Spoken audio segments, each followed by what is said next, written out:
In front of me is DOOGEE Fire 7, and today I would like to show you how you can operate vibration settings.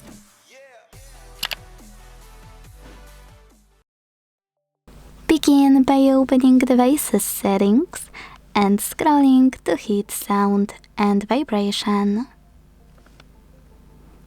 Then scroll again, Heat Vibration and Haptics, and use this switcher next to Use Vibration and Haptics to switch them on or switch them off. If you decided you do want to turn them on, you can also click on all of those switchers next to all of those features to enable or disable them.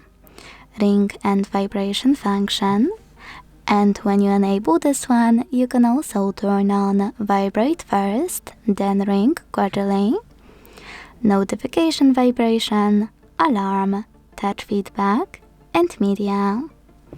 After adjusting all of those, go back, scroll again, and last but not least, operate those two switchers next to charging sounds and vibration, and always show icon when in vibrate mode to decide what you wish to do with them. Thanks so much for watching. If you enjoyed this video, don't forget to leave a like, comment, and subscribe. Bye!